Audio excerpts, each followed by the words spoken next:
वंदे मातरम विद्यार्थी मित्रों, wisdom international e learning school में आप सभी का हार्दिक स्वागत है। आज का हमारा विषय है हिंदी। कक्षा 8 विषय हिंदी, विषयांग कच्छ की सैर। इसके लेखक का नाम है हरेश ढोलकिया और इसका साहित्य प्रकार है यात्रा वृत्त। यह जो पाठ है उसका अनुवाद किया गया है हिंदी में, जिसके अनुवादक का नाम है महेश भाई उपाध्याय। विद्यार्थी मित्रों, हम अगले वीडियो में इस सत्र के पहले पाठ का पत्र एवं डायरी का अभ्यास पूर्ण कर चुके हैं। अब हम कच्छ की सैर पाठ का अभ्यास करने जा रहे हैं, जिसके लेखक हरेश ढोलकिया है। और यह जो पाठ है वो एक यात्रा वृतांत है, यानी कि पूरे कच्छ की यात्रा का वर्णन है। कच्छ के प्रवेश द्वार से लेकर अंत तक संपूर्ण वर्णन इस पाठ में किया गया है। तो इस पाठ को समझने से पूर्व हम इसके लेखक हरेश ढोलकिया का संक्षिप्त जीवन परिचय प्राप्त कर लें। कच्छ की सैर हरेश ढोलकिया। कच्छ निवासी हरेश ढोलकिया अध्यापक थे। शिक्षकत्व अपनी पहचान बन गई थी। पूर्व राष्ट्रपति श्री एपीजे अब्दुल कलाम के बहुचर्चित विंग्स ऑफ फायर पुस्तक का आपने गुजराती भाषा में अनुवाद अगन पंख शीर्षक से किया। यानी कि हरेश ढोलकिया एक अध्यापक थे और शिक्षण कार्य करना वो उनकी एक पहचान बन गई थी। और हमारे भारत के जो भूतपूर्व राष्ट्रपति है एपीजे अब्दुल कलाम, उसकी बहुत ही प्रसिद्ध एक रचना है जिसका नाम है विंग्स ऑफ फायर। उसका उन्होंने गुजराती भाषा में अनुवाद किया, जिसका शीर्षक था अगन पंख। शिक्षण कार्य के आपके अनुभव, संशोधनात्मक लेखन कार्य तथा पत्रकारित्व आपके लेखक के क्षेत्र है। यानी कि उनके लेखन का क्षेत्र क्या था? संशोधनात्मक लेखन कार्य और पत्रकारित्व। कच्छ मित्र में आप सुरखाव स्तंभ अंतर्गत लिखते हैं, आपका सर्जन कार्य अंगदनो पग, 400% आनंद तथा शिक्षण संबंधी गुजराती साहित्य लोकप्रिय है। प्रस्तुत इकाई में आपने कच्छ का परिचय कराने का प्रयास किया है, जिसमें कच्छ एवं इर्द गिर्द के दर्शनीय स्थानों का परिचय कराया गया है। इस इकाई में अपनी संस्कृति का आदर, अपनी विरासत का संरक्षण, देश प्रेम आदि मूल्यों को विकसित किया गया है। यहाँ आपकी रचना कच्छ यात्रा का भावानुवाद प्रस्तुत है। यानी कि यह जो इकाई आज हम पढ़ने जा रहे हैं उसमें कच्छ और उसके आसपास के कई जो दर्शनीय स्थान हैं उसका परिचय कराया गया है। और इस इकाई को पढ़ने से हमें हमारी संस्कृति के प्रति आदर, अपनी विरासत का संरक्षण और देश प्रेम की भावना आदि मूल्यों को हम अपने मन में विकसित कर सकते हैं। कच्छ के बारे में ऐसा कहा जाता है कि कच्छ नहीं देखा तो कुछ नहीं देखा। तो इसी बात को लेकर हम यहाँ पर कच्छ की सैर करते हैं और देखते हैं कि कच्छ में कौन कौन से दर्शनीय स्थान है। तो आइए विद्यार्थी मित्रों, हम पाठ की शुरुआत करते हैं। यात्रा वृत्त। विशाल भारत में अनेक दर्शनीय प्रांत है। सबका अपना महत्व एवं सौंदर्य है।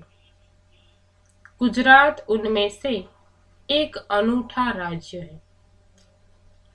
गुजरात का एक विशिष्ट जिला है कच्छ, जो गुजरात का अत्यंत रमणीय प्रदेश है।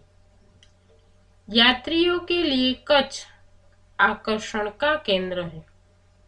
इसका पौराणिक महत्व भी कम नहीं है। अनेक दर्शनीय स्थानों के वैविध्य के कारण इसे म्यूजियम अर्थात संग्रहालय कह सकते हैं।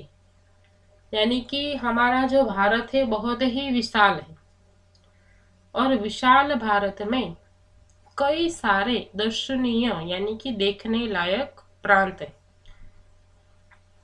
कई सारी ऐसी जगह है कि जो दर्शनीय है।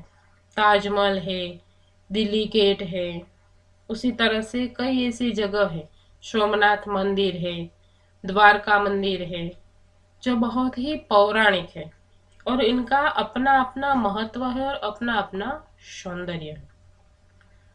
उसी तरह उनमें से गुजरात भी एक अनूठा राज्य है और गुजरात में हमारा एक विशिष्ट जिला है जिसका नाम क्या है, कच्छ, जो गुजरात का बहुत ही अत्यंत रमणीय प्रदेश माना जाता है और देश विदेश से यात्रियों के लिए कच्छ एक आकर्षण का केंद्र बन चुका है। इसका पौराणिक महत्व है। बहुत सारे पौराणिक किले, राजा महाराजाओं के महल, वो सब कच्छ में देखने को मिलते हैं। अनेक दर्शनीय स्थान और उनकी विविधता के कारण हम कच्छ को क्या कह सकते हैं, म्यूजियम यानी कि संग्रहालय भी कह सकते हैं। आगे, कच्छ में प्रवेश करते ही हमें रेगिस्तान के दो भाग देखने को मिलते हैं। एक छोटा रेगिस्तान और दूसरा बड़ा रेगिस्तान। इन दोनों में रेगिस्तान जैसा कोई लक्षण नहीं दिखाई देता। रेत कहीं नजर नहीं आती, अतः यह अनूठा रेगिस्तान है। यानी कि कच्छ एक रण प्रदेश है, ये तो हम जानते ही हैं। इसलिए जैसे ही आप कच्छ में प्रवेश करोगे कि तुरंत हमें रेगिस्तान दिखाई देगा और रेगिस्तान के दो भाग हैं, एक छोटा रेगिस्तान और दूसरा बड़ा। लेकिन इन रेगिस्तान में रेगिस्तान जैसे कोई लक्षण ही नहीं है।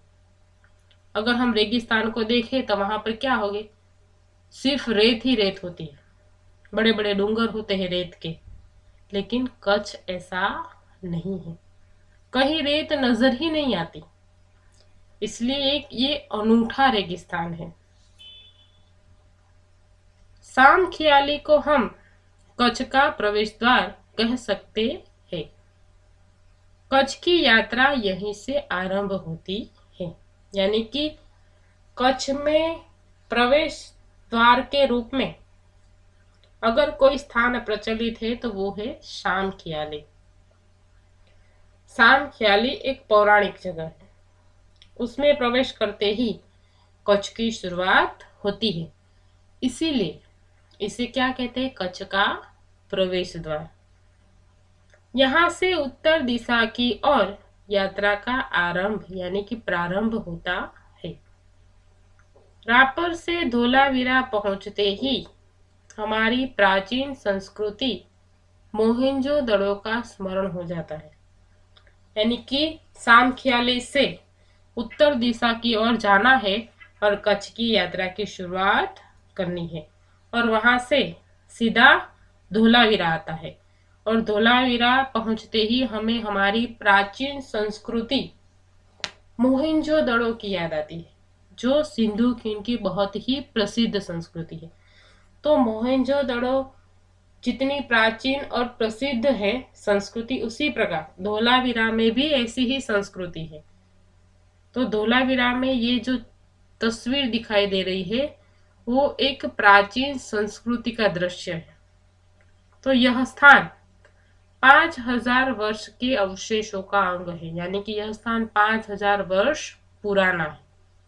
और इस प्राचीन नगरी के दर्शन से ही हम चकित रह जाते हैं। हमें प्राचीनता में भी आधुनिकता के दर्शन होते हैं। यानी कि धोलावीरा में बहुत ही अति प्राचीन नगर है, जो कितने वर्ष पुराना है? 5,000 वर्ष पुराना है, और जिसमें प्राचीनता होते हुए भी हमें आधुनिकता के दर्शन होते हैं। शाम खियाली से पश्चिम की यात्रा करते भचाऊ नजर आता है, जो बड़ा गांव है जैसे नगर। यानी कि शाम खियाली से अब आगे बढ़ो पश्चिम दिशा की ओर, तो बहुत ही बड़ा एक गांव आता है, जैसे कि नगर ही हो, इतना विकसित गांव, जिसका नाम क्या है? भचाऊ। वहां से गांधीधाम औद्योगिक कारखानों का शहर है। यहाँ सिंधी प्रजा पाकिस्तान से आकर स्थायी हुई है। मतलब कि भचाऊ से आगे जाओ तो गांधीधाम आता है, जो कच्छ का बहुत ही प्रसिद्ध शहर है, जिसे औद्योगिक कारखानों का शहर कहा जाता है। बहुत ही विकसित शहर है, जहाँ पर कई सारे कारखाने और फैक्ट्री है। और ऐसा माना माना जाता है कि यहाँ पर सिंधी प्रजा जो आई थी वो पाकिस्तान से आकर यहाँ पर स्थायी हुई थी। गांधीधाम, आदिपुर तथा गोपालपुरी उद्योगों के कारण विकसित हुए दिखाई देते हैं। मतलब कि ये जो शहर है गांधीधाम, आदिपुर और गोपालपुरी, ये जो 3 शहर है वो अति विकसित है। और उसका कारण क्या है? वहां पर विकसित उद्योग और कारखाने, औद्योगिक कारखानों की वजह से ये तीनों शहर अति विकसित दिखाई देते हैं। आदिपुर में गांधी स्मृति तथा पास ही कंडला बंदरगाह का बड़ा महत्व है। आदिपुर में एक गांधी स्मृति है जो अति प्राचीन है, और साथ ही साथ उसके पास कंडला बंदरगाह है, जो बहुत ही विशेष महत्वपूर्ण है। यानी कि कच्छ में सबसे ज्यादा महत्व बंदरगाह का है। मतलब कि कच्छ में कई सारे बंदरगाह है, जिससे विदेशी माल सामान का आयात और निकास जहाजों के माध्यम से कच्छ से होता है। तो कंडला बंदर बहुत ही प्रसिद्ध और विकसित है, जो कहाँ पर है? आदिपुर में। कंडला का विकास यहाँ की प्रजा के लिए महत्वपूर्ण है। कंडला से दक्षिण की ओर भद्रेश्वर अति प्राचीन जैन यात्रा धाम है। यानी कि कंडला से आगे बढ़ो दक्षिण दिशा की ओर, तो भद्रेश्वर नामक अति प्राचीन जैन धर्मों का मंदिर आता है। संगमरमर से बना 2500 वर्ष पुराना जिनालय भूकंप में खंडित हुआ। ये जो मंदिर है भद्रेश्वर का, वो कितने वर्ष पुराना है? 2500 वर्ष पुराना है। और भूकंप के कारण यह जो जिनालय है वो खंडित हो चुका था, और उसके पुनः निर्माण का कार्य जोरों से चल रहा है। यहाँ पर जो तस्वीर है वो भद्रेश्वर जिनालय की तस्वीर है, जो 2500 वर्ष पुराना है जिनालय, और भूकंप के कारण खंडित हो चुका था, और आज उसका पुनः निर्माण का कार्य हो रहा है। इसे आधुनिकता का स्पर्श मिला। मतलब कि पुनः निर्माण के कारण यह मंदिर कैसा हो गया? आधुनिक हो गया। उसके बाद मुंद्रा शहर तहसील मुख्यालय भी है। यहाँ अनेक उद्योगों के कारण विकास की दिशा खुली है। मतलब कि यहाँ से हम आगे जाए तो मुंद्रा शहर आता है, जो तहसील मुख्यालय है। तहसील यानी कि तालुका, और यहाँ पर उद्योगों के कारण विकास की दिशा खुली है। समुद्र के किनारे बंदरगाह विकसित हुआ है। ये जो मुंद्रा है वो शहर समुद्र के किनारे है और वहां पर एक बंदरगाह भी है। साथ ही साथ यहाँ कुछ प्राचीन इमारतें हैं। समुद्र के किनारे तटीय यात्रा करते हुए हम मांडवी पहुंचे। मतलब कि भद्रेश्वर जिनालय से आगे क्या आता है, मुंद्रा शहर, और मुंद्रा से समुद्र के किनारे यात्रा करते हुए हम कहाँ पर पहुंच सकते हैं, मांडवी। मांडवी अति सुंदर बंदरगाह है। मांडवी में भी एक बंदरगाह है। मतलब कि विद्यार्थी मित्रों, कच्छ में कई सारे बंदरगाह है। एक कंडला बंदर है जो बहुत ही बड़ा और विकसित है। उसी तरह मुंद्रा में एक बंदरगाह है, मांडवी में एक अति सुंदर बंदरगाह है। और यह जो मांडवी है वो बड़ा प्राचीन नगर है। यह शहर राजा के महल, पवन चक्कियों तथा समुद्र तट के कारण अति दर्शनीय बना है। मतलब कि यह शहर देखने लायक है, जिसमें समुद्र के किनारे कई सारी पवन चक्कियां हैं और साथ ही साथ प्राचीन राजा के महल भी है। यहाँ VRTI ग्राम्य संस्था है, 72 जिनालय है। पास ही बिदड़ा गांव में अंतरराष्ट्रीय अस्पताल है। मतलब कि कच्छ का विकास इसीलिए है, जो जितना प्राचीन है उतना ही वो आधुनिक है। एक और यहाँ पर पुराने राजा के महल है, तो दूसरी ओर पवन चक्कियां भी है, और साथ ही साथ प्राचीन मंदिर है, जिनालय है, तो साथ ही साथ अंतरराष्ट्रीय अस्पताल भी कच्छ में है। मांडवी से आगे चलते डुमरा, कोठीरा, सुगरी और जखो महत्वपूर्ण गांव है। जैनों का प्राधान्य यहाँ नजर आता है। नलिया शहर तहसील का केंद्र है। यहाँ वायुसेना का मुख्य अड्डा है।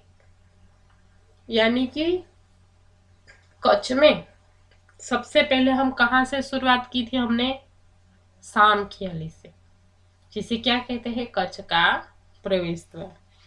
उसके बाद हम आगे गए तो धोलावीरा की अति प्राचीन संस्कृति हमने देखी, जो 5000 वर्ष के अवशेषों को लिए हुए है।